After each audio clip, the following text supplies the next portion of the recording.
Consider, for a moment, the India of 2,600 years ago, a vast subcontinent fractured into 16 competing kingdoms, each vying for dominance, each locked in an endless cycle of alliance and betrayal. The air itself seemed charged with tension.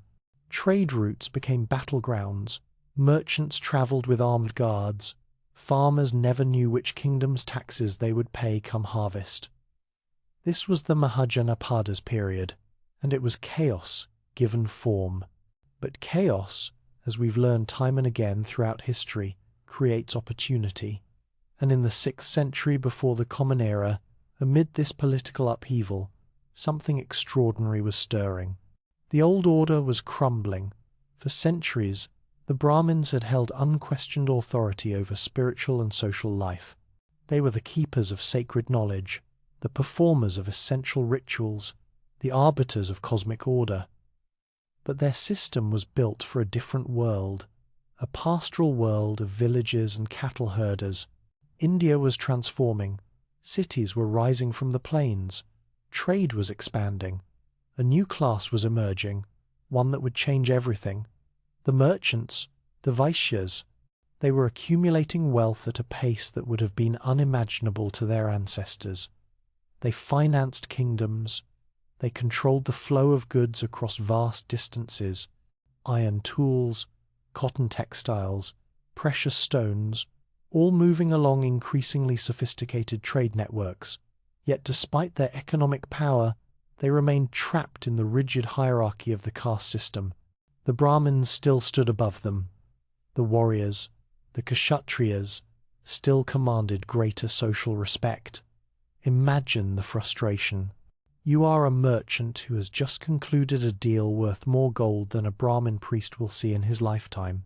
You return home to find that same priest treating you as spiritually inferior, insisting that your path to enlightenment requires you to be reborn into a higher caste. Your wealth means nothing in the pand. Cosmic order. Your achievements count for nothing in the spiritual realm. This tension was not sustainable. Something had to give. Into this world walked Siddhartha Gautama, a prince who had abandoned his palace, a seeker who had rejected both luxury and extreme asceticism. What he discovered beneath that Bodhi tree in Bodh Gaya was revolutionary, but perhaps not in the way we typically imagine. Yes, he achieved enlightenment. Yes, he understood the nature of suffering and the path to liberation, but he also, whether consciously or not, offered something else. He offered a solution to the social crisis brewing across India. The Buddha's teaching was radical in its simplicity. Birth does not determine your spiritual worth. Your caste does not dictate your capacity for enlightenment. A merchant can achieve the same liberation as a Brahmin. A woman can walk the same path as a man. What matters is your conduct, your understanding, your practice. The universe, he suggested, operates on principles that anyone can discover, regardless of the circumstances of their birth. Do you see the genius of this? In a single stroke, the Buddha had bypassed the entire Brahminical system without directly attacking it. He didn't denounce the Vedas. He didn't challenge Brahmin authority in their own domain. He simply offered an alternative, a parallel path, one that appealed precisely to those who felt excluded by the old order. The merchants heard this teaching, and they recognized something profound. Here was a spiritual path that valued the very qualities they had cultivated in their commercial lives: discipline, self-reliance, practical wisdom, ethical conduct in daily affairs. The Buddha spoke of the middle way, avoiding extremes, finding balance. This was language merchants understood. Their entire profession was built on finding the middle path between risk and security, between profit and fairness. But the Buddha was more than just a charismatic teacher with an appealing message. He was, in his own way, a brilliant strategist. Watch how he constructed his movement, and you'll see the architecture of something built to last. He established the Sangha, the monastic community. Now, Monasteries had existed before Buddhism. Wandering ascetics and religious communities were common in ancient India. But the Buddhist Sangha was different. It was organized. It had rules, the Vinaya, that created consistency across different regions. It had a clear hierarchy and decision-making processes. It was, in essence, an institution. And where did these monasteries appear? Not in remote wilderness areas where ascetics traditionally retreated, not in isolated mountain caves. The Buddhist monasteries arose near cities, along trade routes, in the very centers of commercial activity. This was not coincidence. This was strategy. Consider the mutual benefits. Merchants traveling dangerous roads found safe havens in Buddhist monasteries. They found communities that shared their values of ethical conduct in business. They found teachers who respected their intelligence and their spiritual potential. In return, they provided donations, generous donations. The monasteries became wealthy. They acquired land. They became economic institutions themselves, lending money, storing valuables, educating the next generation. The Buddha created a self-sustaining model. The more the monasteries served the merchant class, the more resources they received. The more resources they had, the better they could serve. The system reinforced itself, growing stronger with each generation. And unlike temples dependent on royal patronage alone, Buddhist institutions had diversified their support base. When kingdoms fell, and they always eventually fell, the monasteries endured, but the Buddha was careful, extraordinarily careful. He never directly challenged Brahmin authority. He accepted alms from Brahmins. He engaged them in philosophical debate with respect. He acknowledged the value of their learning, even as he questioned their assumptions. This was crucial. A frontal assault on the established order would have been crushed. The Brahmins had the support of kings who relied on them to legitimize their rule through ritual. Instead, the Buddha created something that could exist alongside the old system, gradually attracting those who sought alternatives. The political landscape of the Mahajanapadas worked in Buddhism's favor. 16 kingdoms meant 16 courts, 16 potential patrons. If one king rejected the Buddha's teaching, there were 15 others who might listen. This fragmentation prevented any single authority from suppressing the movement. And as Buddhist monks traveled between kingdoms, they carried with them not just spiritual teachings but also news, diplomatic messages, commercial information. They became valuable to rulers for purely practical reasons. The Buddha himself seemed to understand the importance of high-profile conversions. When a king accepted his teaching, it wasn't just one more follower. It was legitimacy. It was protection.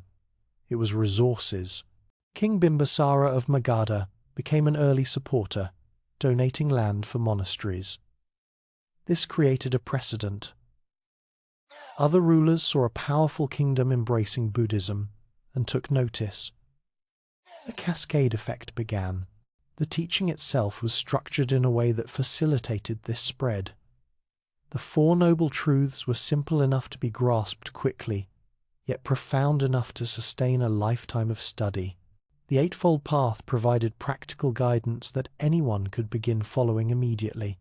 There were no secret initiations, no hidden knowledge available only to a priestly elite. The Dharma was presented as accessible to all who approached it with sincerity, yet Buddhism also offered depth for those who sought it. The sophisticated philosophy of dependent origination, the detailed analysis of consciousness and perception, the intricate meditation techniques. Intellectuals found Buddhism stimulating. They found in it a system that welcomed questions, that encouraged investigation, that treated the mind as capable of discovering truth through its own efforts. This attracted scholars, philosophers, those who might have otherwise found religious life intellectually stifling. Think about what the Buddha had assembled: a message that appealed to the wealthy merchant class, an institutional structure that was economically self-sustaining, a philosophical system that engaged the greatest minds of the age, political positioning that avoided making powerful enemies while gaining influential friends, and all of it wrapped in genuine spiritual insight, in teachings that helped people find peace and understanding in a turbulent world. This was not merely a religion, this was a revolution, but a peculiar kind of revolution, one that succeeded by not appearing revolutionary at all, one that transformed society by offering people an option they hadn't known they wanted. The Buddha didn't overthrow the old order, he simply made it increasingly irrelevant for growing segments of the population. By the time Siddhartha passed away at the age of 80, around 483 before the Common Era, he had set in motion something that would outlast empires. The monasteries he had founded continued to grow.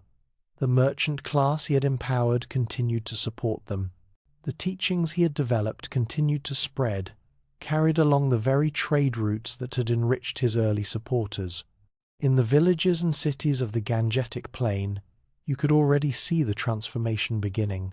Where once only Brahmins could claim spiritual authority, now Buddhist monks walked with equal respect. Where once rigid caste hierarchies had seemed immutable, now communities gathered in monasteries where birth mattered less than conduct. Where once spiritual life had been conducted in Sanskrit, accessible only to the educated elite, now teachings were offered in local languages, in Pali and Prakrit, languages the common people actually spoke. The Buddha had read the moment perfectly.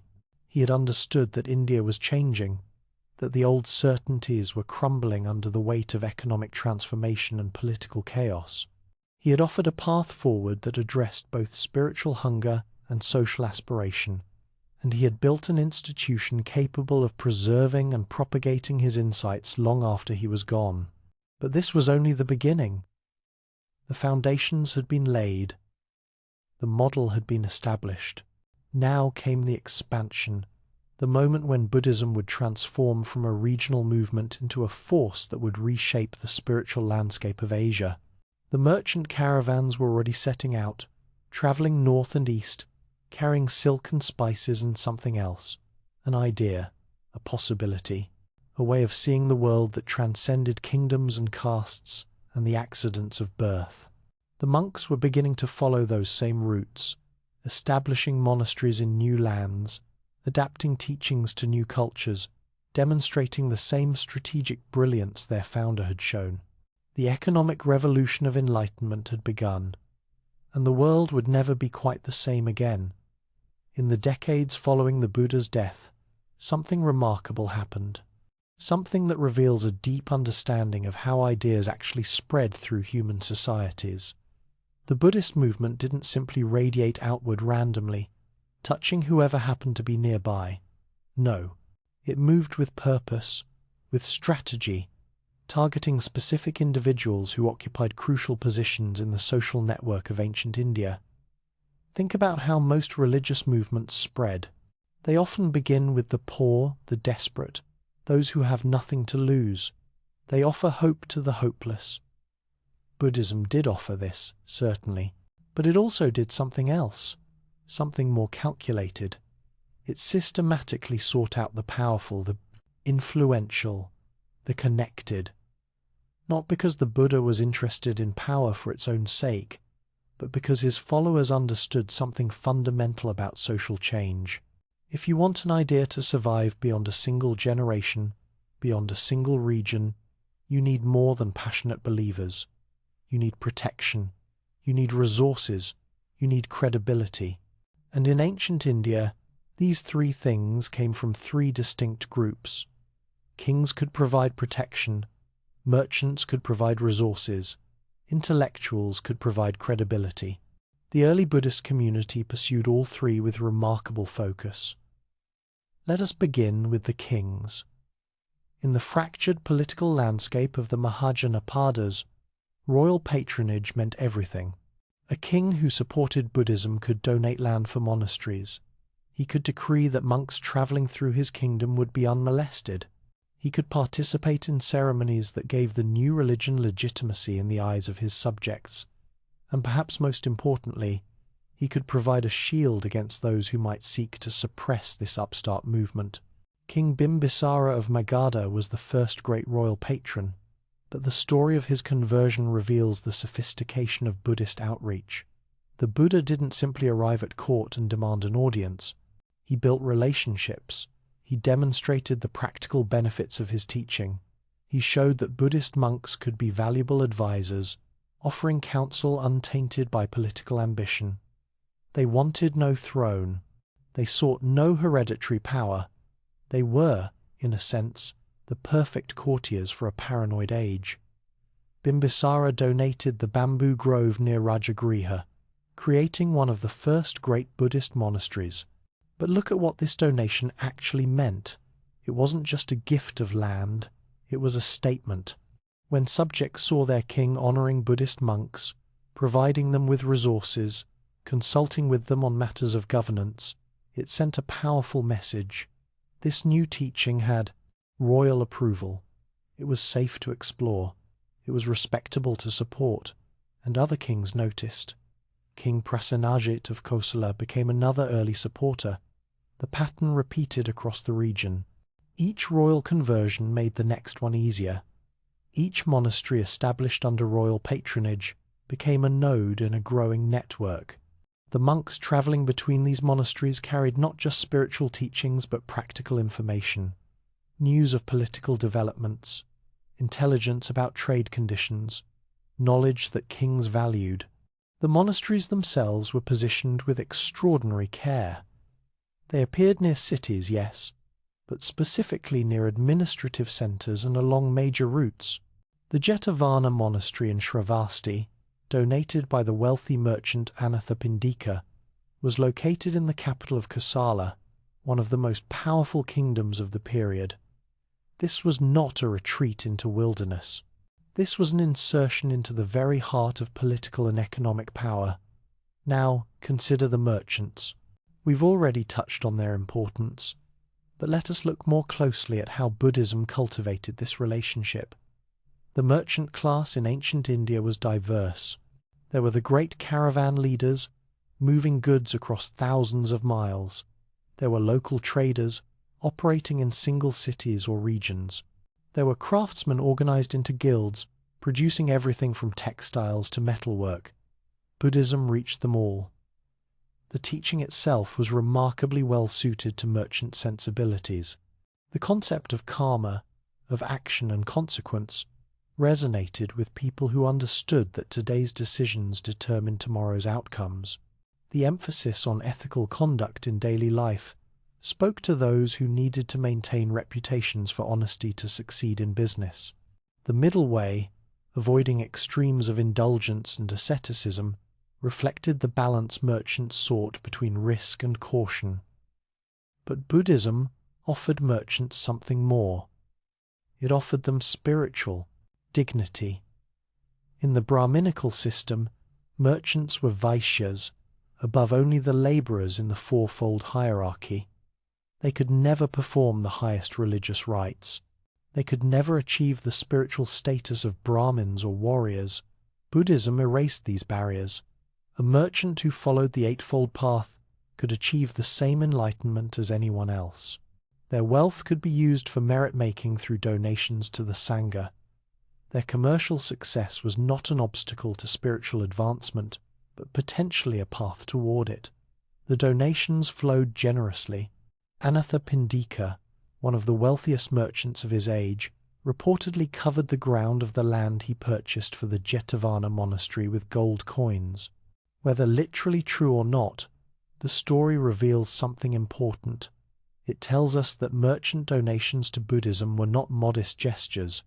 They were statements of devotion, yes, but also investments in an institution that served their interests, and Buddhism delivered value for these investments. Monasteries became centers of learning, educating the sons of merchants in literacy, mathematics, and philosophy. They became safe repositories for valuable goods when merchants traveled. They became neutral meeting grounds where business could be conducted under the ethical guidelines of the Dharma. Some monasteries even began lending money, functioning as early banks. The relationship between Buddhism and commerce was symbiotic, each reinforcing the other. The monks themselves often came from merchant families. They understood trade. They spoke the language of commerce. When they traveled, they often moved along trade routes, staying in merchant communities, teaching in merchant guilds. This wasn't coincidence. This was strategy. By embedding Buddhism within the commercial networks of India, the Sangha ensured that as trade expanded, so would the Dharma. Now, the intellectuals. This third pillar of Buddhist expansion is perhaps the most fascinating. Ancient India was experiencing an intellectual ferment that rivaled any period in human history. Philosophers debated the nature of reality. Logicians developed sophisticated systems of reasoning.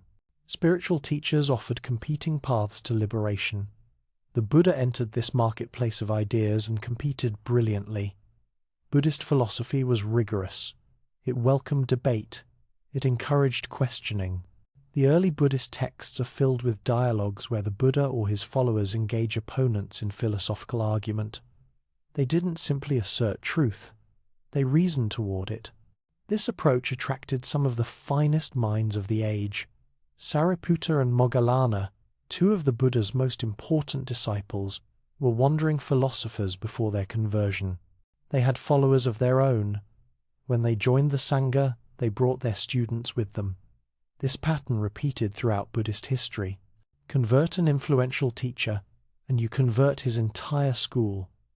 Convert a respected philosopher, and you gain credibility among intellectuals. The monasteries became centers of learning in their own right.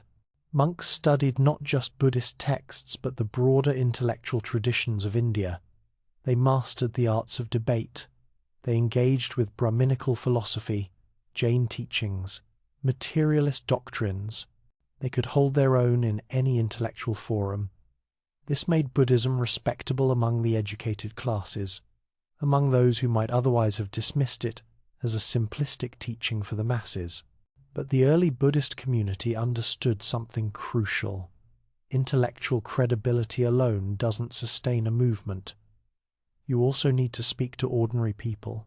So while some monks specialized in philosophy, others focused on teaching meditation to householders. While some composed sophisticated treatises, others told simple stories that conveyed the Dharma through parable and example. Buddhism operated on multiple levels, simultaneously, offering something for everyone. The physical infrastructure expanded to match the growing community. By the time of Ashoka, 2 centuries after the Buddha's death, there were monasteries throughout northern India. These weren't simple hermitages. They were substantial complexes, with sleeping quarters, meditation halls, libraries, dining areas. Some housed hundreds of monks. They were built to last, constructed in stone rather than wood, designed to endure. And they were connected. Monks traveled constantly between monasteries, maintaining networks of communication and mutual support. A young monk might study in one monastery, then travel to another to learn from a different teacher. Senior monks visited multiple communities, ensuring consistency of practice and teaching. This created a sense of unity, a feeling that you weren't just joining a local community but becoming part of something larger, something that stretched across kingdoms and cultures. The Sangha developed mechanisms for maintaining quality and resolving disputes. Regular gatherings allowed monks to recite the rules of conduct together, reinforcing their shared commitment. When disagreements arose about doctrine or practice, councils were convened. The first council, held shortly after the Buddha's death, established the canon of his teachings. The second council, about a century later, addressed controversies about monastic discipline. These councils created precedents, showing that Buddhism could evolve while maintaining coherence. Look at what had been built. Within 2 centuries of the Buddha's death, there was a network of wealthy, well-organized monasteries stretching across northern India. These institutions enjoyed the protection of kings, the resources of merchants, and the respect of intellectuals. They had a coherent body of teaching, a disciplined community of practitioners, and a proven ability to adapt to changing circumstances. But perhaps most importantly, Buddhism had established its value to society at large. Monasteries served as schools, teaching literacy and ethics. They functioned as courts of arbitration, resolving disputes through Dharma principles rather than force. They provided social services, caring for the sick, sheltering travelers. They were economic engines, employing craftsmen and servants, purchasing goods and services from local communities. This is the key insight. Buddhism succeeded not just because it offered spiritual truth, though it did, not just because it addressed social tensions, though it did. It succeeded because it made itself indispensable. It embedded itself so thoroughly in the fabric of Indian society that removing it would have torn that fabric apart.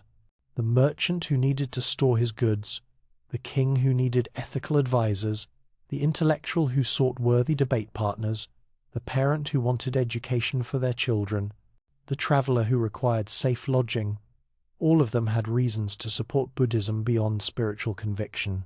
The Dharma offered liberation, yes, but it also offered practical benefits in this life, in this world. And the beauty of the system was its resilience. Because Buddhism had diversified its support base, it could survive the fall of individual patrons. When a dynasty collapsed, other kingdoms remained. When a particular merchant family declined, others rose. When one monastery fell into corruption or decay, the network continued functioning. The institutional structure the early Buddhist community created was robust precisely because it didn't depend on any single point of failure. By the 3rd century before the Common Era, Buddhism was positioned for something unprecedented. All the pieces were in place: the institutional infrastructure, the financial resources, the political connections, the intellectual credibility, the social integration. What happened next would transform Buddhism from a regional movement into a continental force, from an Axiaish, Indian innovation into an Asian phenomenon. But that transformation required a catalyst. It required someone who could see the potential in what the early Buddhist community had built and use it for something even more ambitious. It required an emperor who understood that Buddhism offered not just a path to personal enlightenment, but a tool for imperial unity. That emperor was coming, and with him, Buddhism would enter its golden age. There is a moment in history when an institution transcends its original purpose and becomes something altogether different, when a religious movement becomes a diplomatic force, when monasteries transform into power brokers. For Buddhism, that moment arrived gradually, almost imperceptibly, as the Sangha discovered that its unique position in society granted it a power unlike any other. The Buddhist monasteries occupied a peculiar space in the political landscape of ancient India. They belonged to no kingdom, yet operated within all kingdoms. They owed allegiance to no ruler, yet maintained relationships with every court. They participated in commerce, yet claimed no territory. They were everywhere and nowhere, present but unthreatening. And this neutrality, this careful positioning outside the usual hierarchies of power, made them extraordinarily valuable.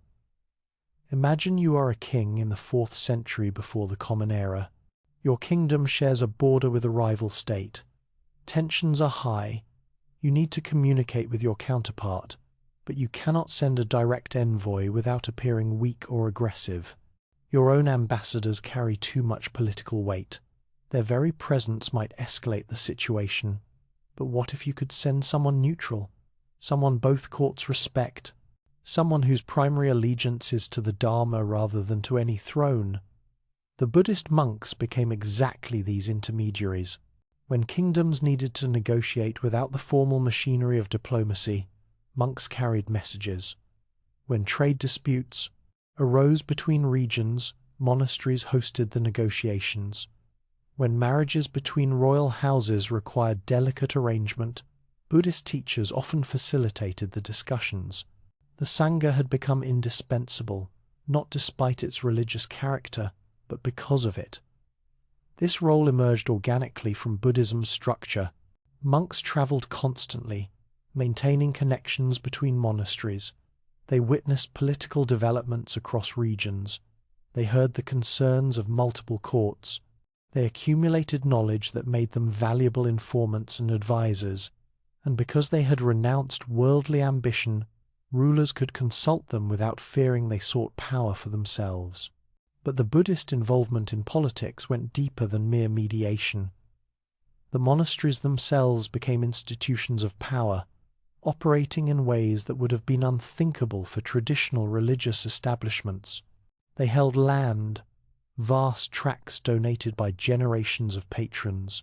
They employed workers, managed agricultural production, collected rents. They lent money at interest, becoming crucial nodes in the financial networks of ancient India. Some monasteries grew wealthier than many noble families. This economic power translated into political influence. When a monastery controlled significant resources in a region, local rulers had to take its interests into account.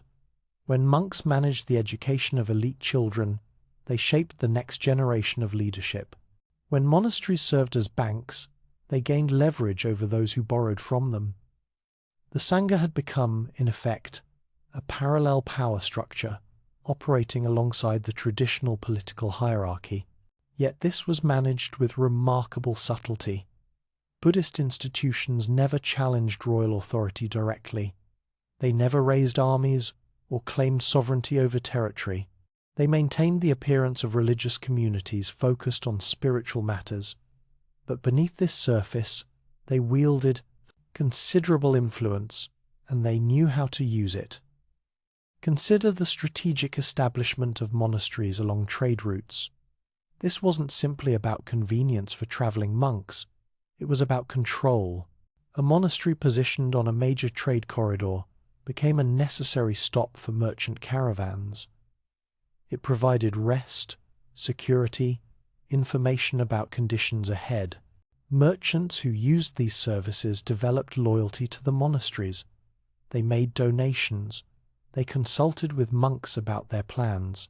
The Sangha gained insight into commercial flows, knowledge that was valuable to rulers who depended on trade revenues.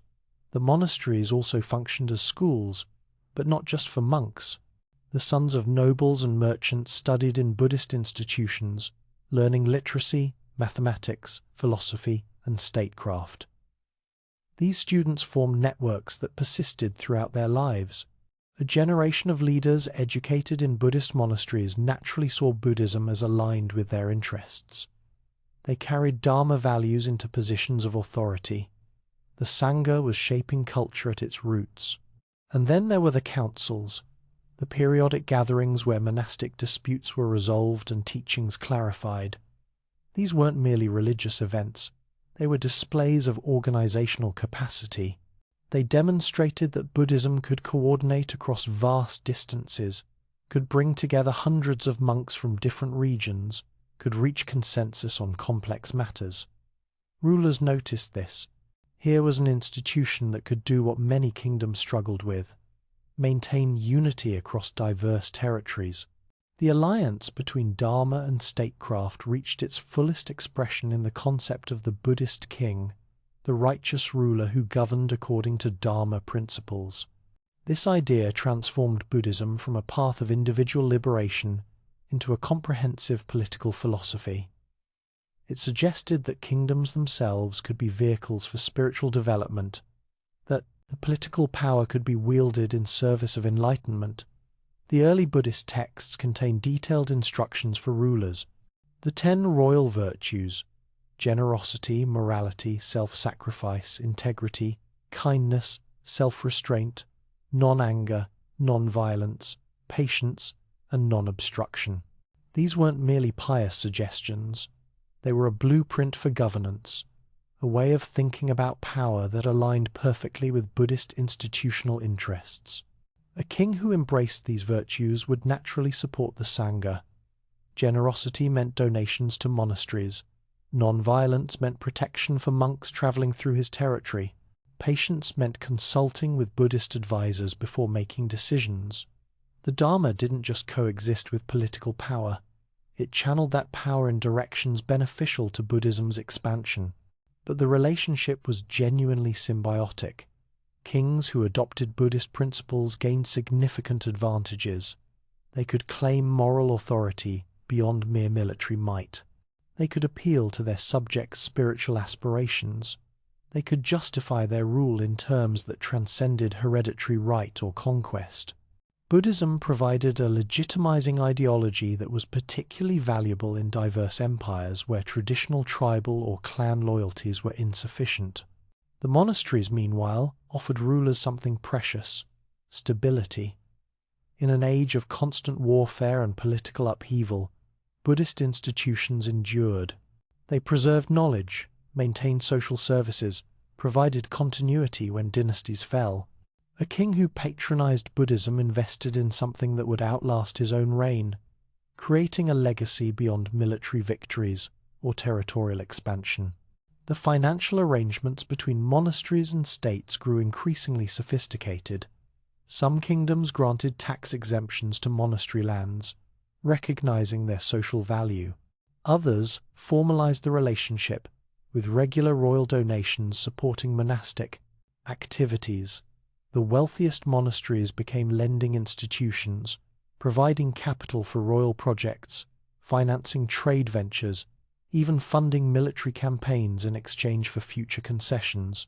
This economic integration made Buddhism indispensable to the functioning of many kingdoms. The monasteries weren't just religious communities anymore. They were financial institutions, educational centers, diplomatic corps, and advisory councils all rolled into one. They occupied a space in society that no other institution could fill, combining spiritual authority with practical utility. The monks themselves developed expertise in areas far beyond meditation and philosophy. Some became skilled administrators, managing monastery lands and resources. Others specialized in medicine, providing healthcare that complemented their spiritual guidance. Still others mastered architecture and engineering, designing and constructing the increasingly elaborate monastery complexes. The Sangha was becoming sophisticated in ways that served both spiritual and worldly purposes, and the network kept expanding. Each new monastery created connections to existing ones. Monks trained in one institution would travel to others, carrying techniques and teachings. Senior monks might oversee multiple monasteries, ensuring consistency of practice. The result was an organization that spanned kingdoms, that could coordinate activities across vast distances, that possessed institutional memory spanning generations. This reach gave Buddhism unique advantages in facilitating trade. Merchants traveling from one kingdom to another could rely on a network of monasteries providing consistent support. Buddhist ethics emphasized honesty in commercial dealings, creating trust between trading partners. Monks could vouch for merchants they knew, essentially providing letters of credit based on reputation. The Dharma became, in part, a commercial standard, a shared framework that reduced the risks inherent in long-distance trade. The political implications were profound. As trade networks expanded, Buddhist influence expanded with them. As merchants carried goods across borders, they carried Dharma teachings. As monasteries facilitated commercial exchange, they facilitated cultural exchange. Buddhism was becoming the connective tissue binding together the diverse regions of the Indian subcontinent and beyond. But this success created its own challenges. The wealthier monasteries became, the more they risked corruption. The more involved in politics they grew, the more they might compromise their spiritual mission. The Buddhist community grappled with these tensions, debating how much engagement with worldly power was appropriate, how to maintain the purity of the teaching while operating sophisticated institutions. Different monastic lineages answered these questions differently. Some emphasized strict adherence to the Vinaya, the monastic rules, maintaining separation from worldly affairs, even as they accepted patronage. Others argued for active engagement, suggesting that the Dharma was meant to transform society, not merely offer individual salvation. These debates enriched Buddhist thought, forcing the community to articulate its values and priorities with increasing precision. What emerged was a remarkable balancing act. Buddhism remained recognizably a spiritual path, focused on liberation from suffering, but it also functioned as a social institution, deeply embedded in the political and economic life of the regions where it flourished. It was both within the world and apart from it, participating in worldly affairs while maintaining ultimate allegiance to transcendent truths. By the middle of the 3rd century before the Common Era, this system had reached a state of mature development. Buddhist monasteries dotted the landscape of northern India. They served as schools, banks, hospitals, and centers of culture. They mediated disputes, facilitated trade, advised rulers. They had become essential infrastructure, as fundamental to the functioning of society as roads or markets. The Sangha had achieved something extraordinary. It had created a power structure that didn't depend on military force, that didn't require territorial control, that couldn't be destroyed by conquering a capital or defeating an army. Buddhist power was diffuse, distributed, embedded in social relationships and economic networks. It was the power of institutions, of knowledge, of indispensability, and this power was about to be amplified beyond anything its architects could have imagined. An empire was rising, one that would unite the fractured kingdoms of India under a single authority, and the ruler of that empire would see in Buddhism something unprecedented, a tool for unifying his diverse subjects, for transforming conquest into consensus, for building not just an empire of territory, but an empire of ideas.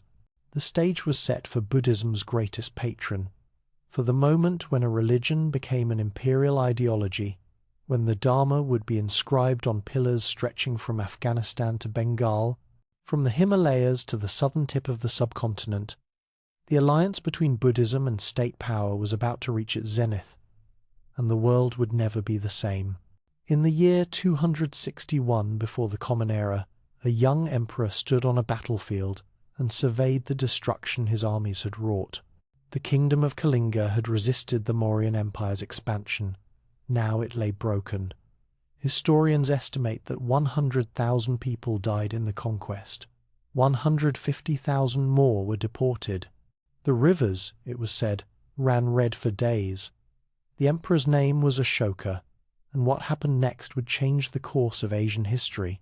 Most conquerors, having achieved such a victory, would have pressed their advantage. They would have turned their armies toward the next unconquered territory. But Ashoka did something different. He looked at what his ambition had cost, and he recoiled. The Buddhist texts describe his transformation as sudden, a blinding realization of the suffering he had caused. The truth, as always, was likely more complex, but the outcome was undeniable. Ashoka embraced Buddhism, not quietly as a personal choice, not modestly as one patron among many. He embraced it with the full force of an empire, transforming Buddhism from a successful regional movement into a continental phenomenon, from a spiritual path into an instrument of state power. Consider what Ashoka inherited.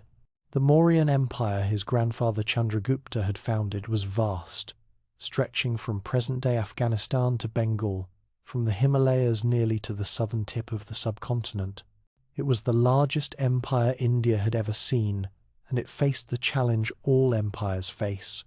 How do you govern diverse peoples, speaking different languages, following different customs, worshipping different gods? Military force provides conquest, but it cannot provide unity. You can occupy territory, but you cannot occupy hearts.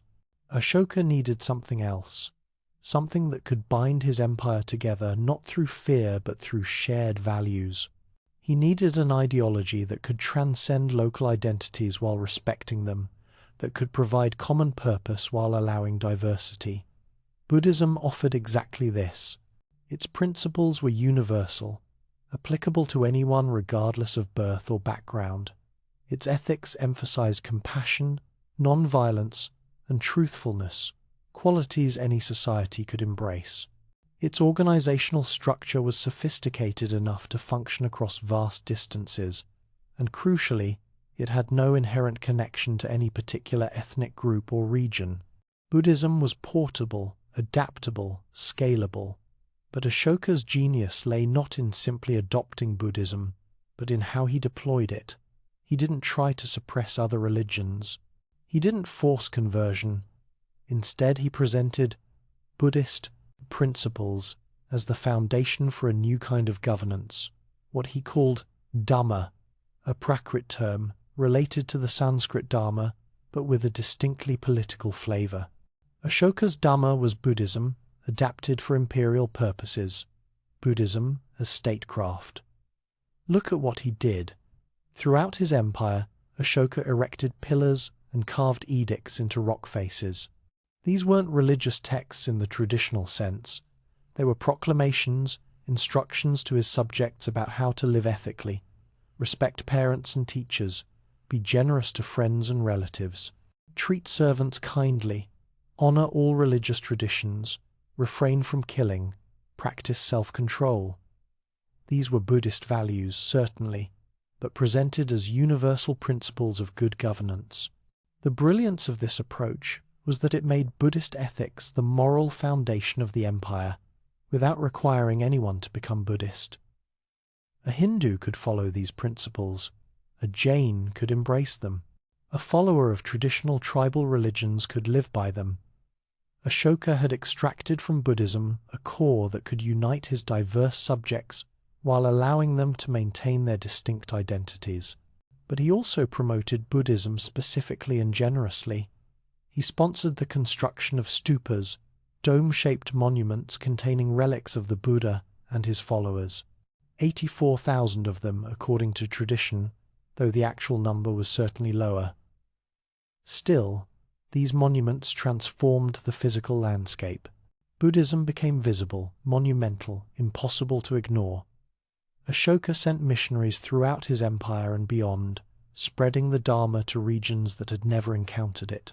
His own son and daughter, Mahinda and Sanghamitta, traveled to Sri Lanka, establishing Buddhism on that island so thoroughly that it would remain the dominant religion for over 2 millennia.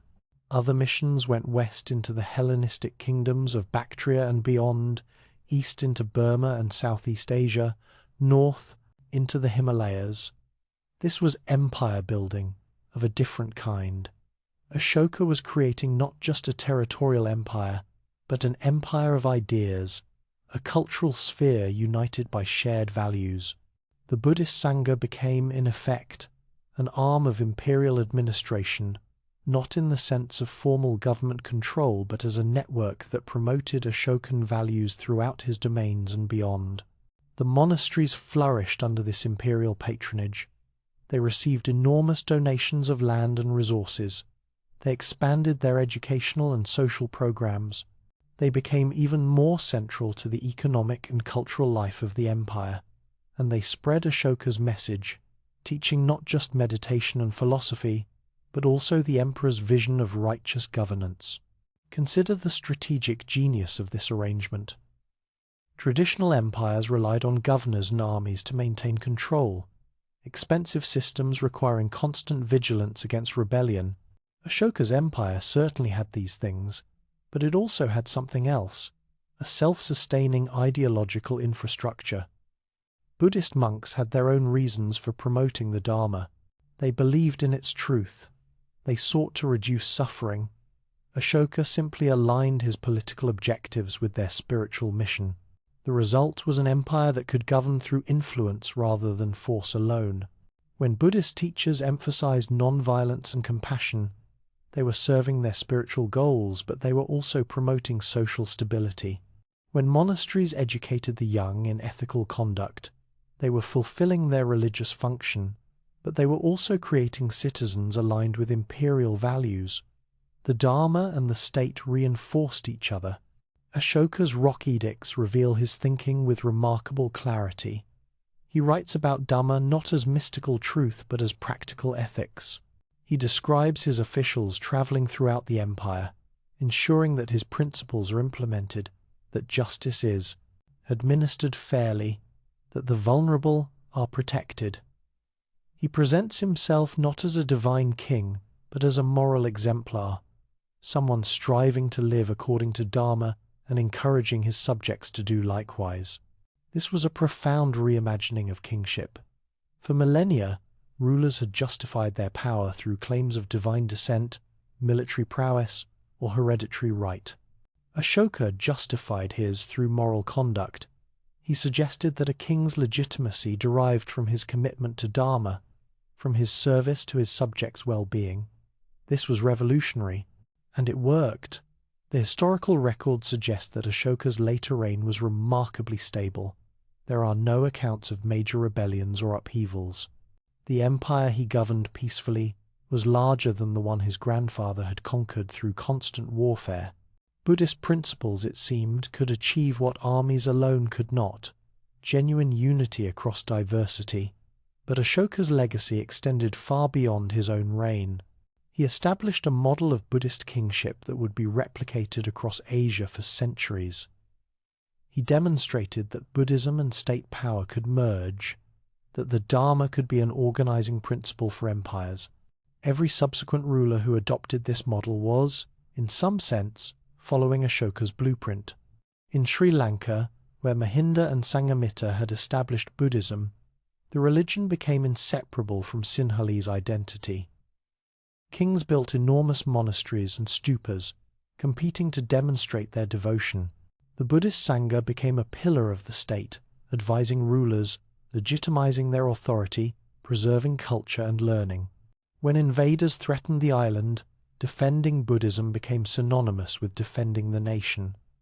In Southeast Asia, kingdoms from Burma to Cambodia to Thailand adopted Buddhism as state religion. The great monuments of the region, Borobudur in Java, Angkor Wat in Cambodia, the temples of Bagan in Burma, all testify to the alliance between Dharma and royal power.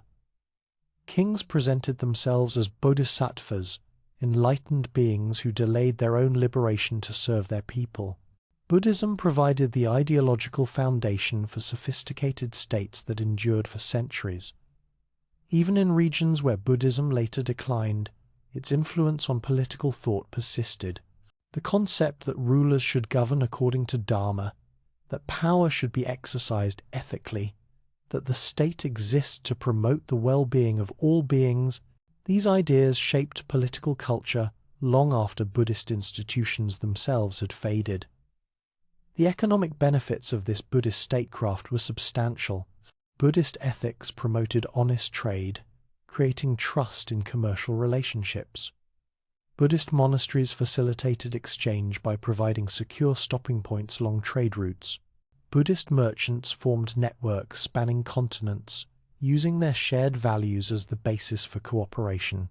The Dharma became, in essence, a commercial language, a set of principles that reduced transaction costs and enabled large-scale economic integration. Consider the Silk Road, that legendary network of routes connecting East and West. It was not merely a path for moving goods, it was a cultural conduit, and Buddhism was one of the primary forces shaping the cultures along it.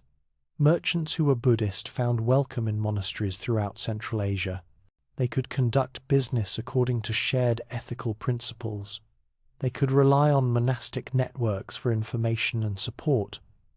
Buddhism was good for business, and business was good for Buddhism. The states that embraced Buddhism gained access to these commercial networks. They could tax the trade flowing through their territories. They could leverage Buddhist connections to establish diplomatic and economic relationships with distant kingdoms. A shared religion created channels of communication that transcended language barriers and cultural differences. Buddhist kings could negotiate with each other using the Dharma as common ground. But perhaps the most profound economic impact was Buddhism's effect on governance itself. Buddhist principles emphasized the ruler's responsibility to his subjects. Ashoka's edicts speak of providing for the poor, caring for the sick, ensuring justice for all. This wasn't merely pious rhetoric. Buddhist kings who internalized these values invested in public goods, roads, irrigation systems, hospitals, schools. They understood that their legitimacy depended on delivering tangible benefits to their people.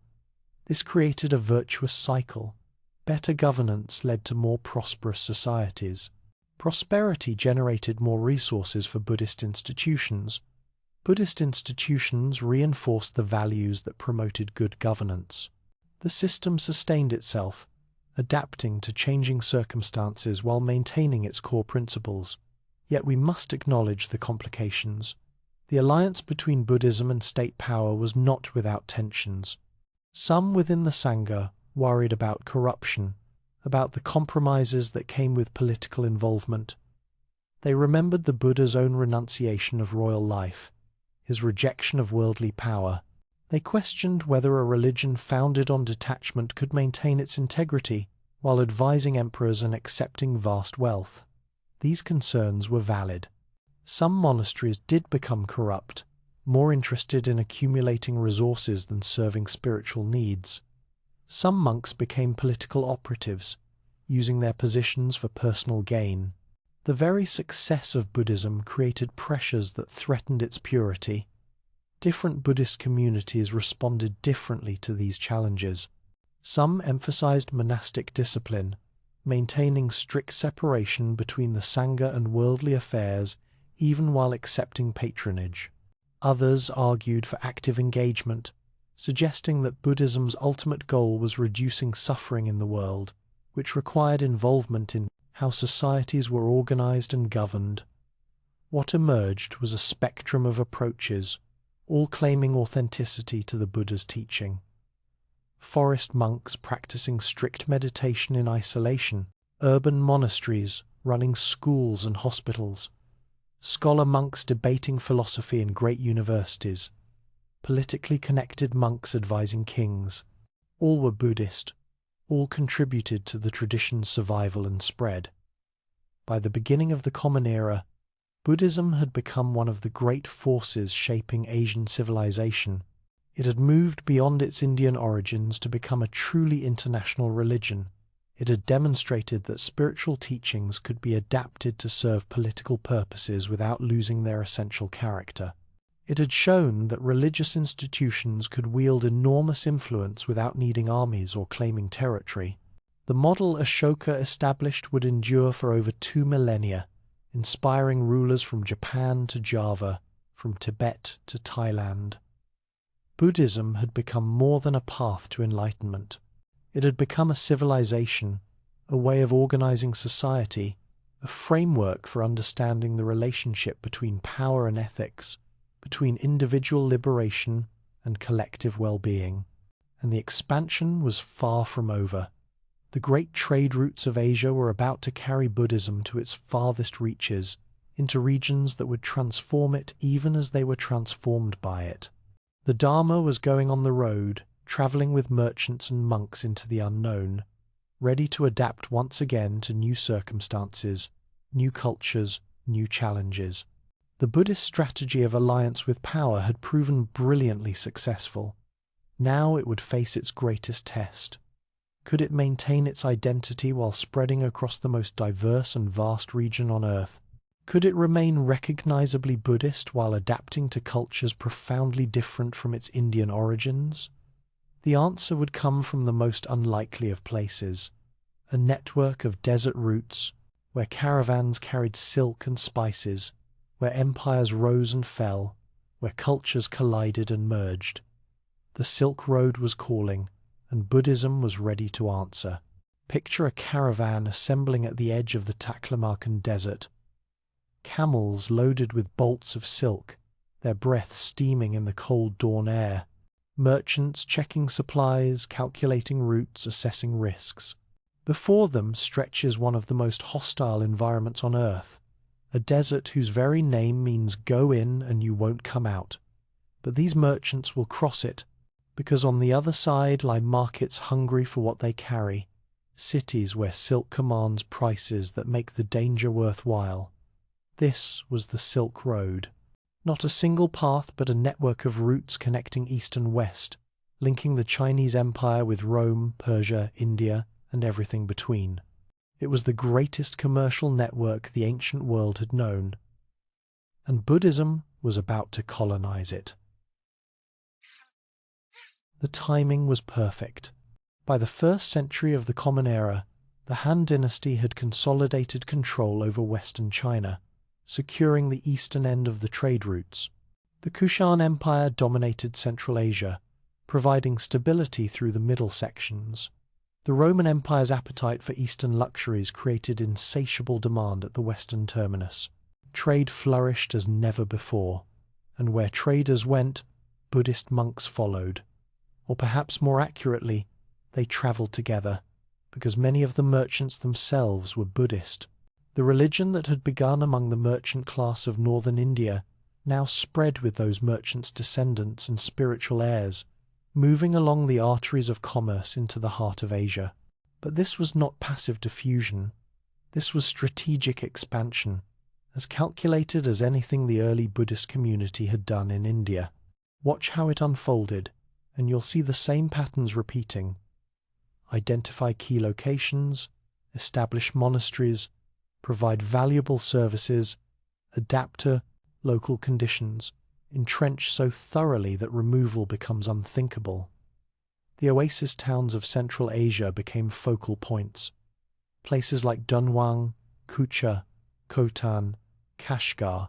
These weren't large cities by the standards of Rome or Chang'an, but they were essential stops on the Silk Road, the places where caravans rested, where goods were traded, where information was exchanged. Control the oases, and you controlled the trade routes. The early Buddhist community understood this instinctively. Monasteries appeared in every significant oasis town. They offered what travelling merchants desperately needed: safe havens. In these monasteries, merchants could store valuable goods, knowing they were protected by religious sanction. They could rest without fear of robbery. They could meet other traders and exchange information about conditions ahead, about prices in distant markets, about political situations in various kingdoms. But the monasteries offered more than security. They provided continuity in a transient world. A merchant travelling from India to China might be on the road for years. The Buddhist monasteries along his route were familiar spaces, places where he understood the customs, where he shared values with the inhabitants, where he could participate in religious ceremonies that connected him to home. The Dharma became a portable culture, a set of practices and beliefs that travelled well. The monks, for their part, gained enormous advantages from this arrangement. The donations from wealthy merchants funded the construction of elaborate monastery complexes, some carved directly into cliff faces, decorated with stunning murals depicting Buddhist cosmology and teaching. The cave temples of Dunhuang contain over 490 caves decorated over 1,000 years, a testament to the wealth flowing through Buddhist hands. These weren't merely religious sites, they were centers of power and influence. The monasteries accumulated libraries, becoming repositories of knowledge in regions where literacy was rare.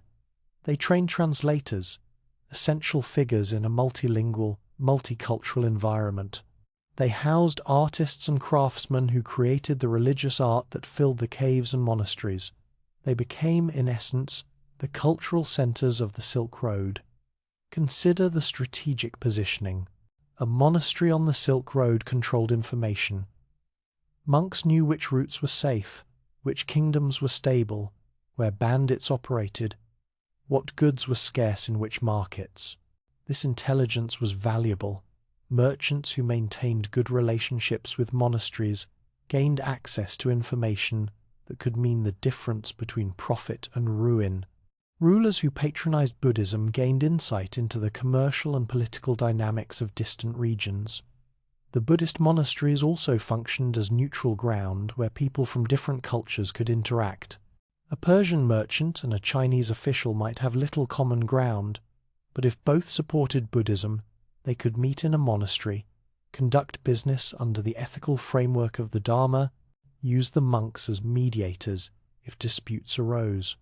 Buddhism became a facilitating technology for cross-cultural commerce, but the religion itself was changing in this process. Buddhism had always been adaptable, but the Silk Road demanded adaptation on an unprecedented scale. The merchants and monks traveling these routes encountered peoples who had never heard of India, who knew nothing of the caste system that Buddhism had originally challenged, who had entirely different cosmologies and cultural assumptions. Buddhism responded by becoming more universal in its appeal. The emphasis shifted from the technical philosophy of early Buddhism toward more accessible devotional practices. The concept of the Bodhisattva, the enlightened being who delays final liberation to help others, became central. This was a figure merchants could understand, someone who achieved success but chose to help others rather than simply enjoying the fruits of accomplishment. New forms of Buddhism emerged. The Mahayana, the great vehicle, presented itself as a more inclusive path than the Theravada Buddhism that dominated Sri Lanka and Southeast Asia. It emphasized compassion over mere personal liberation, universal salvation over individual enlightenment. It was Buddhism optimized for mass appeal, for diverse populations, for the cosmopolitan environment of the Silk Road. The art changed too. In India, the Buddha had rarely been depicted in human form, his presence indicated by symbols, a footprint, an empty throne, a wheel. But as Buddhism moved into Greco-Roman influenced regions, it encountered traditions of realistic sculpture. The first anthropomorphic images of the Buddha emerged in Gandhara, in present-day Pakistan and Afghanistan, combining Indian spiritual content with Hellenistic artistic techniques. The Buddha took on a face, and that face could be adapted to look more Chinese, more Central Asian, more like the people being converted. Language barriers demanded translation, and translation required interpretation. Buddhist texts written in Sanskrit or Pali were rendered into Central Asian languages, into Chinese, into Tibetan. Each translation involved choices about how to convey concepts that had no equivalents in the target language. Dharma became Tao in Chinese, linking Buddhist teaching to indigenous Taoist concepts. Nirvana became various terms suggesting peace, extinction, or transcendence, depending on which metaphor the translator thought most apt. These weren't corruptions of Buddhism. They were adaptations that allowed the core teachings to resonate in radically different cultural contexts. The Buddhist community had learned that maintaining rigid orthodoxy was less important than preserving the essential insights about suffering and liberation. The form could change as long as the function remained. The economic model evolved as well. In India, monasteries had depended primarily on donations from the laity. On the Silk Road, they became more entrepreneurial. Some monasteries operated merchant ventures, using donated capital to finance trade caravans and collecting the profits.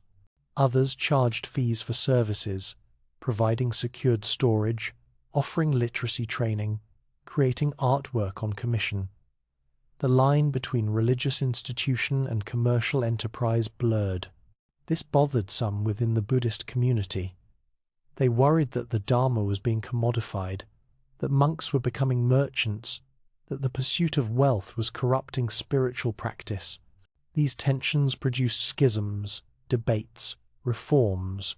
Different monastic communities adopted different approaches, some emphasizing strict discipline and poverty, others embracing economic engagement as a means of supporting the Dharma.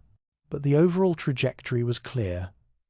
Buddhism was becoming a truly international religion, present in some form from the shores of the Mediterranean to the islands of Japan, and the Silk Road was the conduit making this possible. Every monastery established was a node in an expanding network. Every monk trained was a potential missionary. Every merchant converted was an evangelist carrying the Dharma to new markets. The Chinese proved especially receptive.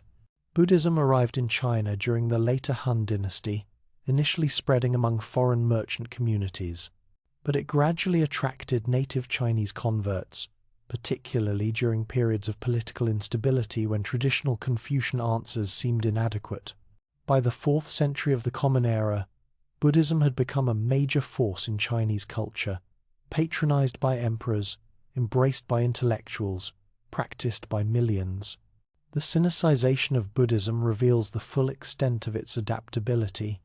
Chinese Buddhism incorporated Confucian ethics, Taoist meditation techniques, indigenous spirit beliefs. It developed new schools of thought unknown in India, Chan, which would become Zen in Japan, emphasizing direct insight over textual study. Pure Land, focusing on faith in the Buddha Amitabha as a path to rebirth in a paradise where enlightenment was easy to achieve. Chinese Buddhism was recognizably Buddhist, but it was also distinctly Chinese. And from China, Buddhism spread further, to Korea, where it became intimately connected with national identity and royal power, to Vietnam, where it coexisted with Confucianism and indigenous traditions, and most dramatically, to Japan, where it would inspire some of the most refined aesthetic traditions the world has known. In each case, the pattern repeated: Buddhist monks, traveling trade routes, monasteries established near political and commercial centers, adaptation to local conditions while maintaining connection to the broader Buddhist world, alliance with political power for protection and resources, provision of social services that made Buddhism indispensable. The strategy that had worked in India worked across Asia, but the Silk Road also made Buddhism vulnerable. The very trade routes that spread the Dharma could spread political instability and military threats. When kingdoms rose and fell along the Silk Road, when trade patterns shifted, when new powers emerged with different religious affiliations, Buddhism had to adapt or decline. In Central Asia itself, Buddhism eventually gave way to Islam. The Arab conquests that began in the 7th century gradually pushed Buddhism eastward. The monasteries of the oasis towns were abandoned or converted to mosques. The magnificent cave temples fell into disuse, their murals buried under desert sand, forgotten for centuries. Yet Buddhism survived this retreat because it had established itself so thoroughly in other regions. When Central Asia was lost, China remained.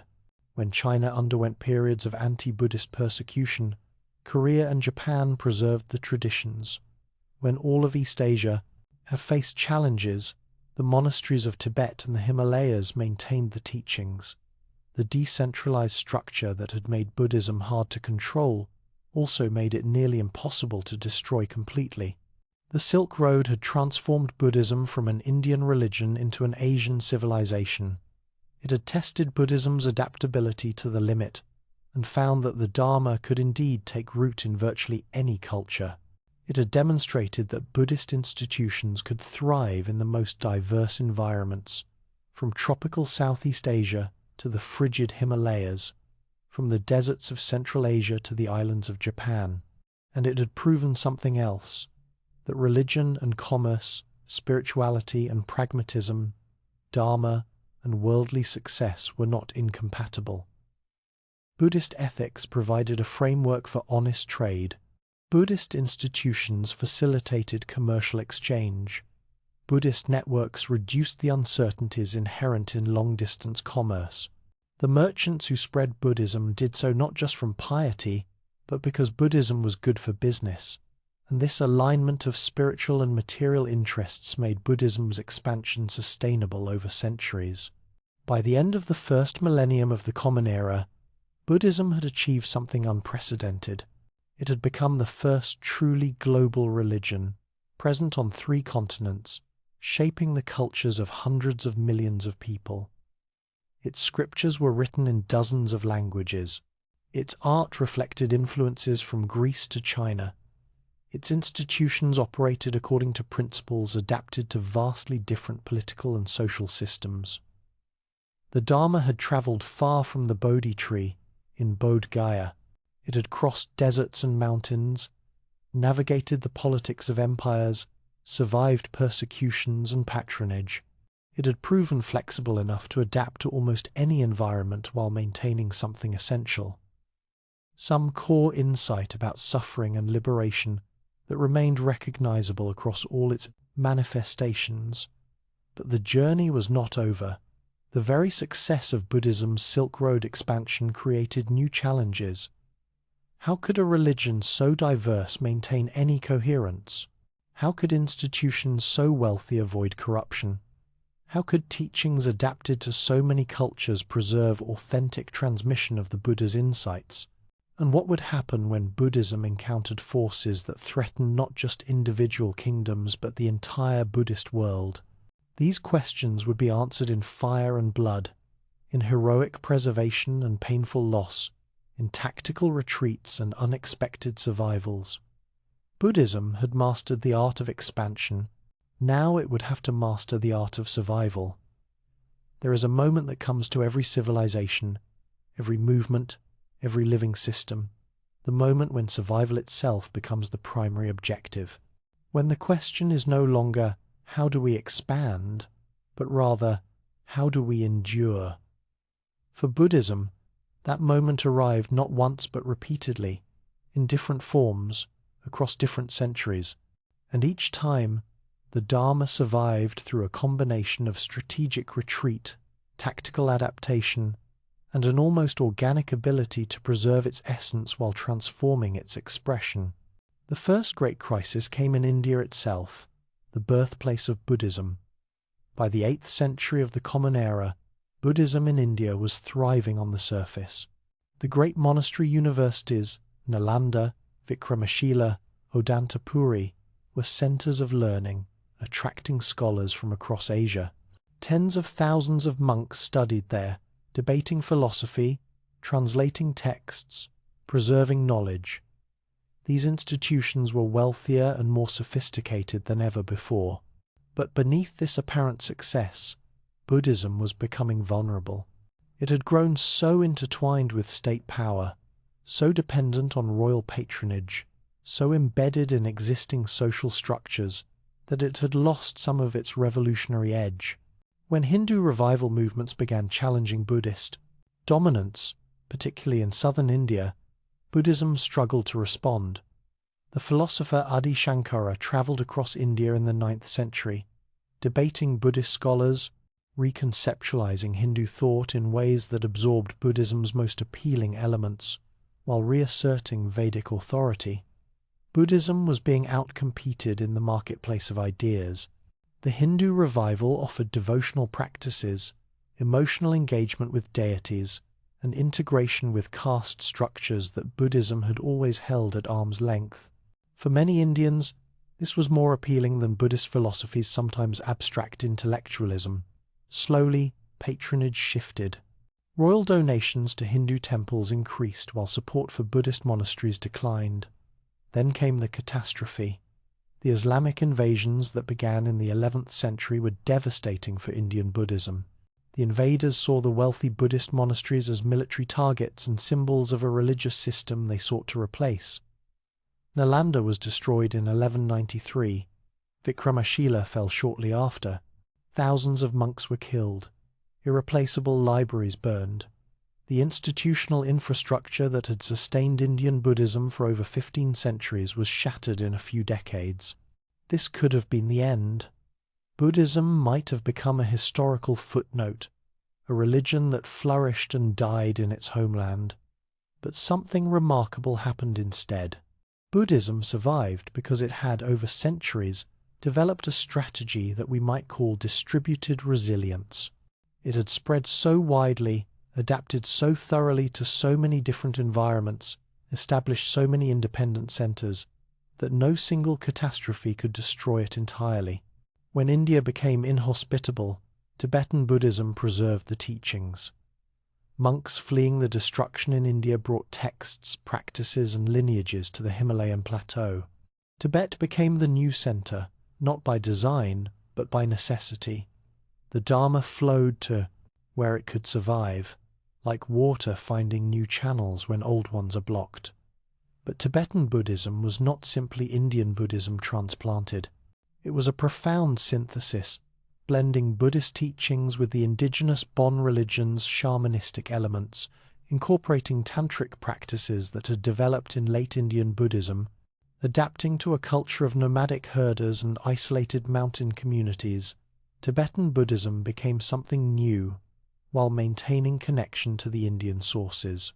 The Tibetan approach to preserving Buddhism revealed strategic brilliance. Rather than attempting to recreate the massive monastery universities of India, which were vulnerable to destruction, Tibetan Buddhism created a more distributed system. Monasteries appeared throughout the region, in valleys and on mountainsides, each relatively small but connected through networks of teaching lineages.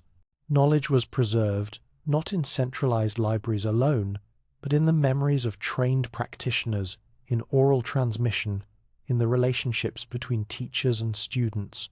This decentralization made Tibetan Buddhism remarkably resilient. When one monastery fell into decline or was destroyed, others maintained the traditions. When political turmoil affected one region, teachings survived in others. The system had redundancy built into its structure, not through planning but through organic development over centuries. In Southeast Asia, Buddhism faced different challenges. The Theravada Buddhism that had become dominant in Sri Lanka, Burma, Thailand, and Cambodia had to navigate complex relationships with Hindu-influenced royal courts, with indigenous spirit traditions, with the constant threat of warfare between kingdoms. The response was syncretism, the strategic blending of Buddhism with local beliefs and practices. Visit a Buddhist temple in Thailand, and you'll see this synthesis everywhere. Buddhist monks performing ceremonies that also honor local spirits, amulets, combining Buddhist imagery with animistic power objects, royal ceremonies that blend Buddhist ritual with Brahminical protocols. This wasn't corruption of pure Buddhism. It was adaptation that allowed Buddhism to become so thoroughly integrated into local culture that attacking it would mean attacking the culture itself. The Southeast Asian Buddhist communities also developed a particular relationship with state power that enhanced survival. Buddhism became the legitimizing ideology for kingdoms, but it maintained enough autonomy to survive regime changes. When one dynasty fell, Buddhist institutions could transfer their allegiance to the successor. When invaders came, monasteries could sometimes negotiate neutrality by claiming to serve spiritual rather than political functions. This flexibility allowed continuity through political upheaval. In China, Buddhism faced perhaps its greatest test during the persecution of 845, when Emperor Wuzong ordered the destruction of Buddhist monasteries, the defrocking of monks and nuns, and the confiscation of temple wealth. This was a catastrophic assault on an institution that had become central to Chinese culture. Thousands of monasteries were destroyed. Hundreds of thousands of monks and nuns were forced to return to lay life. Centuries of accumulated wealth were seized. Yet Chinese Buddhism survived. How? Through the very diversity that made it vulnerable to accusations of fragmentation. When the great urban monasteries were destroyed, Buddhism continued in small rural temples. When the educated monks of the capital were scattered, village monks maintained basic practices. When elaborate rituals were suppressed, simple devotional practices continued in households. Buddhism had penetrated Chinese culture so thoroughly that eliminating it would have required eliminating much of Chinese culture itself. Moreover, the persecution was relatively brief. When Emperor Wuzong died in 846, his successor reversed the policies. Buddhism recovered, though never quite to its former prominence. The experience taught Chinese Buddhists an important lesson. Never become so identified with state power that the state's fall means your destruction. Subsequent Chinese Buddhism maintained a more careful balance, supporting imperial authority while preserving independence. The Japanese experience revealed another survival strategy: aesthetic integration. Buddhism in Japan became so intertwined with artistic and cultural practices that it transcended its identity as merely a religion. Zen Buddhism influenced everything from tea ceremonies to garden design, from calligraphy to martial arts, from poetry to architecture. To be educated in Japanese culture meant engaging with Buddhist aesthetics and philosophy, regardless of personal belief. This cultural integration made Buddhism resilient against persecution. You could suppress Buddhist institutions, but you couldn't eliminate Buddhist influence without destroying vast swaths of Japanese culture. When the Meiji Restoration of 1868 brought pressure on Buddhism, the religion survived partly because it had become too fundamental to Japanese cultural identity to fully eradicate. Throughout Asia, Buddhism developed what we might call strategic syncretism, the deliberate blending with local traditions in ways that made Buddhism and local culture mutually reinforcing. In Tibet, Buddhist deities absorbed characteristics of Bon spirits. In China, Buddhist concepts merged with Taoist philosophy. In Southeast Asia, Buddhist temples incorporated Hindu iconography and animist beliefs. In Japan, Buddhism coexisted with Shinto in a relationship so intimate that temples often served both traditions. Critics, both ancient and modern, have accused Buddhism of compromising its principles through these adaptations. But from a survival perspective, this flexibility was essential. A religion that insisted on absolute purity of practice would have been swept away by cultural forces beyond its control. Buddhism survived by being porous, by absorbing influences while maintaining core teachings about suffering and liberation. The underground networks that emerged during periods of persecution reveal another dimension of Buddhist survival strategy. When open practice became dangerous, Buddhism went underground. Secret teachings passed from master to student. Texts were hidden in caves or buried. Practices continued in private homes. These underground networks could maintain traditions for generations, waiting for circumstances to change. The discovery of the Dunhuang manuscripts in 1900 provides a stunning example. Hidden in a sealed cave around the year 1000, perhaps to protect them from invasion, were tens of thousands of documents, Buddhist sutras, administrative records, letters, literary works. They remained undiscovered for 9 centuries, a time capsule of Buddhist culture preserved through crisis. Similar caches exist throughout Asia, testimonies to Buddhism's ability to preserve teachings through the most hostile periods. But preservation wasn't merely passive hiding. Buddhist communities actively developed techniques for maintaining knowledge under pressure. Memorization traditions allowed texts to survive without physical copies. Initiatory systems ensured that advanced teachings passed only to committed students who would protect them.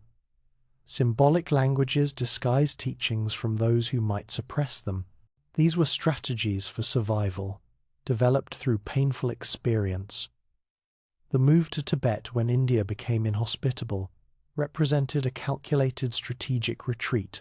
Rather than fighting a losing battle in their homeland, Buddhist scholars and practitioners relocated to an environment where the Dharma could flourish. This required extraordinary foresight and courage. It meant abandoning centers that had existed for centuries, accepting that India's Buddhist golden age was over, and investing everything in a new, uncertain future. Yet this decision proved correct. While Buddhism virtually disappeared from India, Tibetan Buddhism preserved not just the teachings but entire lineages of practice, philosophical traditions, textual commentaries. When modern scholars want to understand late Indian Buddhism, they often turn to Tibetan sources because Tibet maintained what India lost. This pattern of strategic relocation repeated throughout Buddhist history. When Central Asian Buddhism declined, the traditions migrated to China. When Chinese Buddhism faced persecution, texts and teachers fled to Korea and Japan. When Tibet itself came under threat in the 20th century, the Dalai Lama and thousands of followers went into exile, establishing new centers in India, ironically returning Buddhism to its birthplace. The decentralized structure of Buddhism made these relocations possible. Because authority wasn't concentrated in a single institution or individual, because multiple centers maintained legitimate transmissions of the teachings, Buddhism could survive the destruction of any particular center. This wasn't planned. No Buddhist council in the 5th century decided to create a distributed system for resilience.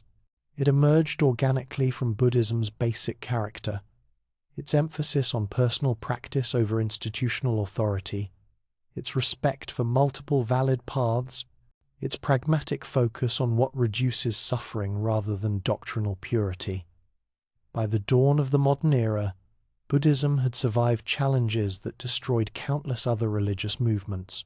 It had outlasted empires, endured persecutions, adapted to radically different cultures, relocated when necessary, gone underground when required, and always, somehow, preserved the essential teachings. The Dharma had proven nearly impossible to eradicate completely, but the modern world would present challenges unlike anything Buddhism had faced before. Colonialism would disrupt traditional patterns of patronage. Nationalism would create pressure for Buddhism to align with ethnic identities. Communism would attempt systematic suppression. Modern science would challenge traditional cosmologies. Consumer capitalism would offer competing narratives of fulfillment and meaning. Yet Buddhism would navigate these challenges with the same strategic intelligence it had always shown. It would find new patrons, new forms, new ways of making itself relevant. It would demonstrate that the ancient strategies of adaptation and survival could work even in a world of nation-states and global capitalism, of instant communication and rapid change. The Dharma had survived everything thrown at it for 2.5 millennia. Now it would face its strangest challenge yet, not persecution or competition from other religions, but the secular, modern world's indifference to religion itself. How do you survive not as a target for suppression, but as something many consider simply irrelevant? Buddhism was about to show that the same strategies that had ensured survival for centuries could ensure not just survival but renaissance in the modern age. The 20th century arrived like a storm, bringing with it forces that seemed destined to sweep away ancient traditions. Colonialism was carving up Asia. Communism was rising with promises to eliminate religion as the opiate of the masses. Science was offering materialist explanations for phenomena once attributed to spiritual causes. The modern world appeared to have little room for a religion founded 2.5 millennia ago by a wandering teacher in northern India. Yet here we are, in the 21st century, and Buddhism is thriving in ways its ancient founders could never have imagined, not merely surviving, but expanding into territories it had never reached before, not just maintaining traditional forms, but creating new ones that speak to thoroughly modern concerns.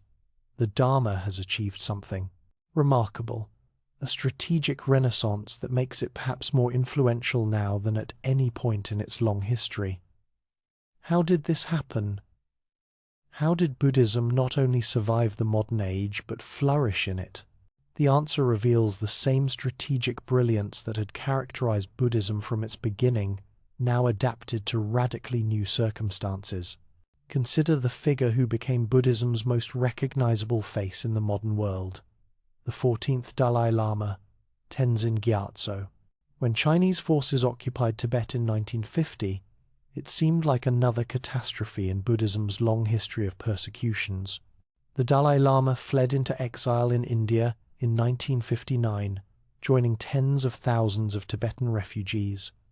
Monasteries were destroyed, monks were imprisoned, an ancient culture appeared to be facing extinction. But watch what happened next. The Dalai Lama, rather than retreating into bitterness or isolation, became one of the most effective communicators of Buddhist ideas the world has ever seen.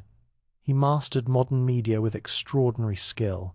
He gave lectures at universities, bringing Buddhist philosophy into academic discourse. He met with scientists, engaging in dialogues about consciousness and cosmology. He appeared on television, making Buddhist concepts accessible to mass audiences. He wrote best-selling books, reaching millions who would never visit a monastery. This was strategic genius of a high order. The Dalai Lama understood something crucial about the modern world. Visibility equals viability. In an age of global media, a leader who could articulate his tradition's values in language modern audiences understood became far more powerful than any number of monks practicing in isolated monasteries. The Dalai Lama made Tibetan Buddhism not just sympathetic but fascinating to Western audiences, and he did this without compromising the core teachings. He presented Buddhism as compatible with science, emphasizing empirical investigation and skepticism toward unexamined beliefs. He framed Buddhist ethics in universal terms, speaking about compassion and altruism in ways that resonated across cultural boundaries. He positioned Buddhism as offering solutions to distinctly modern problems: stress, anxiety, lack of meaning in materialist societies. The result was unprecedented. Tibetan Buddhism, which had existed in relative obscurity in the Himalayan plateau, became one of the most recognized forms of Buddhism worldwide. The Dalai Lama became a global celebrity, his image as recognizable as any political leader, and this fame translated into tangible benefits: international pressure on China regarding Tibet, funding for refugee communities, preservation of Tibetan culture in exile, and a new generation of Western practitioners helping to ensure the tradition's survival. But the Dalai Lama's success was part of a broader pattern. Throughout the 20th century, Buddhist teachers discovered that Western audiences were hungry for what Buddhism offered. The counterculture movements of the 1960s and 70s found in Buddhism an alternative to Western materialism. The self-help movements of the 1980s and 90s discovered that Buddhist meditation techniques could be secularized and packaged for mainstream consumption. The corporate world of the 21st century embraced mindfulness as a productivity tool. Mindfulness deserves particular attention as a case study in Buddhist adaptation.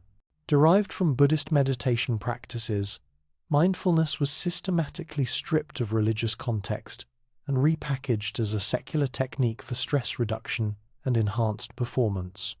This troubled some traditional Buddhists, who worried about Dharma being reduced to mere self-help. But from a strategic perspective, mindfulness achieved something extraordinary. It brought core Buddhist practices into spaces that would never have accepted explicitly religious teaching. Corporate boardrooms now host meditation sessions. Military personnel practice mindfulness. Medical schools teach it to doctors. Psychotherapists incorporate it into treatment protocols. Millions of people who would never identify as Buddhist practice techniques derived from Buddhist tradition. They're learning to observe their thoughts, to recognize impermanence, to develop equanimity, even if they don't use these Buddhist terms. This is Buddhism spreading in a form so adapted to modern secular culture that it becomes almost invisible as Buddhism, yet it's still recognizably rooted in the Buddha's insights about suffering and the nature of mind. It's the same strategy Buddhism employed on the Silk Road, adapting form while preserving function, meeting people where they are rather than demanding they come to you. Buddhist organizations also demonstrated remarkable skill at navigating the political sensitivities of the modern world. In countries where overt religious activity might provoke suppression, Buddhism positioned itself as culture, philosophy, or heritage rather than religion. In communist nations that officially opposed religion, some Buddhist groups emphasized their role in preserving national identity and traditional values. When this wasn't possible, they went underground, maintaining practices in secret, waiting for circumstances to change. The fall of the Soviet Union and the opening of China provided dramatic examples of Buddhism's resilience. In Mongolia, where Buddhism had been nearly eradicated under communist rule, monasteries reopened almost immediately once restrictions lifted. Monks who had kept traditions alive in secret emerged to teach new generations. In China itself, despite ongoing government control, Buddhism has experienced a remarkable revival, with hundreds of millions of practitioners and thousands of temples operating openly. This revival wasn't accidental. Buddhist organizations had preserved lineages, maintained networks, protected texts, and teachings through the darkest periods. When opportunity arose, they were ready. This is strategic patience, the ability to endure hostile conditions while maintaining organizational capacity for eventual renaissance. Buddhism also formed strategic alliances with the environmental movement. The Buddhist emphasis on interconnection, on the interdependence of all beings, on treating the natural world with respect, these ideas resonated powerfully with environmental activists. Buddhist leaders like Thich Nhat Hanh articulated Buddhist ecology, showing how Dharma principles demanded environmental stewardship. Buddhist organizations became involved in conservation efforts, sustainable development projects, or climate activism. This environmental engagement served multiple purposes. It made Buddhism relevant to one of the defining issues of our time. It attracted younger generations concerned about climate change. It positioned Buddhist institutions as contributors to solving global problems, rather than merely preserving ancient traditions. And it was genuine, rooted in authentic Buddhist teachings about interconnection and compassion for all beings. The integration with science deserves deeper exploration. Rather than treating scientific discoveries as threats to religious belief, many Buddhist leaders embrace science as compatible with and even complementary to Buddhist philosophy. The Dalai Lama regularly met with neuroscientists, discussing meditation's effects on the brain. Buddhist concepts about the nature of mind informed research in cognitive science and consciousness studies. Scientific studies of meditation validated traditional Buddhist claims about mental training's benefits. This science-Buddhism dialogue created credibility in secular contexts. When researchers at Harvard Medical School studied meditation's effects, when neuroscientists published papers on mindfulness and brain plasticity, when psychologists incorporated Buddhist concepts into therapeutic approaches, Buddhism gained scientific legitimacy. It wasn't merely ancient wisdom, it was empirically validated technique. Buddhist institutions also adapted their organizational structures for the modern world. Traditional monasteries with lifetime celibate commitment work for some, but Buddhism has created alternative forms for modern practitioners. Lay meditation centers allow people to practice intensively without ordaining. Online sanghas connect practitioners across distances. Weekend retreats fit Dharma practice into busy modern lives. Buddhism became flexible about what authentic practice looks like, meeting modern people's constraints while maintaining teaching quality. The democratization of Buddhist knowledge through modern technology represents another strategic adaptation. For centuries, advanced teachings were transmitted only within close teacher-student relationships. Many texts were kept secret, shared only with initiated practitioners. The internet changed this completely. Now anyone with connectivity can access Buddhist teachings that were once closely guarded. Entire monastic curricula are available online. Teachers give live-stream teachings to global audiences. This openness troubled some traditionalists, who worried about teachings being misunderstood or misused without proper guidance. But it also meant Buddhism could reach people who would never access traditional forms. Someone in a rural area with no local sangha could learn authentic Buddhist practice online.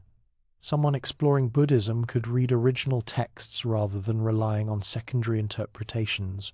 The Dharma became radically accessible. Buddhist social engagement represents another dimension of modern adaptation.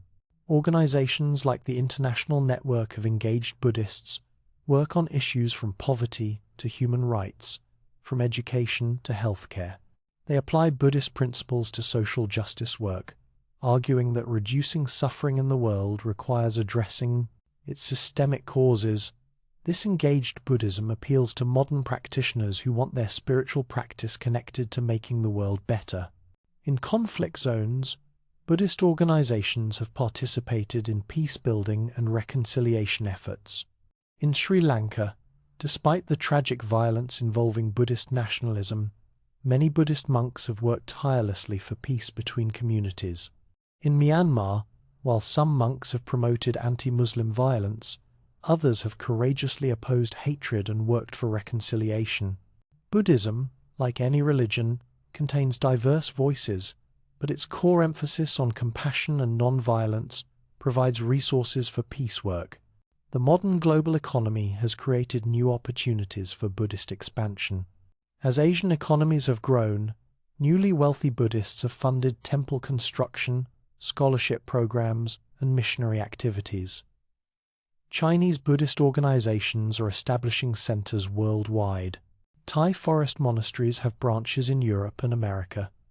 Vietnamese Buddhist communities serve diaspora populations while attracting non-Vietnamese practitioners. Buddhism is expanding through the same kind of economic networks that facilitated its ancient spread along the Silk Road. Yet modern Buddhism also faces genuine challenges. Scandals involving teachers have damaged some communities' credibility. The tension between preservation of tradition and adaptation to modern contexts creates ongoing debates. Buddhist nationalism in countries like Myanmar, Sri Lanka, and Thailand contradicts core Buddhist values while claiming religious legitimacy. The commercialization of mindfulness raises questions about co-optation and dilution, but these challenges also reveal Buddhism's vitality. Only a living tradition generates debate about its authentic expression.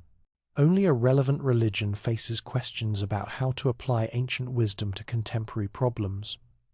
Buddhism struggles with modernity as signs of engagement, not decline. As we look at Buddhism today, we see a tradition that has successfully navigated the transition to modernity while remaining recognizably itself. It has found patrons in unlikely places, not kings and merchants now, but corporations and universities and global media platforms. It has adapted its message without abandoning its core. Suffering exists, suffering has causes, liberation is possible, and there's a path to that liberation. The Dharma that emerged from Prince Siddhartha's enlightenment under the Bodhi tree 26 centuries ago is now practiced on every continent. It's studied in university departments, it's integrated into medical treatment, it's taught in apps on smartphones, it shapes how millions of people understand consciousness, ethics, and the nature of reality. Buddhism has become not just a religion but a significant force in global culture, and it achieved this through the same strategic brilliance that characterized its expansion across ancient Asia. By adapting form while preserving essence, by meeting people where they are rather than demanding they come to you, by demonstrating practical value alongside spiritual truth, by building institutions that serve multiple purposes, by maintaining flexibility in the face of changing circumstances, by surviving through resilience and thriving through relevance. The Buddha, that practical teacher who rejected extreme asceticism and mystical obscurantism in favor of a middle way, might recognize his teaching's modern manifestations. The form has changed dramatically, but the function remains, helping beings reduce suffering and find liberation. The strategy has evolved, but the goal endures. Buddhism's journey from a small community of monks in ancient India to a global tradition practiced by hundreds of millions reveals something profound about how ideas spread and survive. It shows that successful movements balance consistency and adaptation, that they provide both timeless wisdom and timely solutions, that they build institutions while remaining flexible, that they preserve essence while transforming expression. The Dharma has proven itself remarkably resilient, remarkably adaptable, and remarkably strategic. It has survived everything history has thrown at it and emerged not just intact but flourishing. As we face an uncertain future, with challenges from climate change to artificial intelligence to social fragmentation, Buddhism's long experience of adaptation and survival may offer lessons beyond the spiritual realm. For 2,500 years, Buddhism has shown us how traditions can change while remaining themselves, how wisdom can travel across vast cultural distances, how strategic thinking and spiritual insight can reinforce each other. The story of Buddhism's expansion is not just religious history, it's a testament to human ingenuity, adaptability, and the enduring power of ideas that genuinely help people live better lives. The Dharma continues its journey, adapting to new challenges, reaching new audiences, finding new forms, and if history is any guide, it will continue doing so for a very long time to come.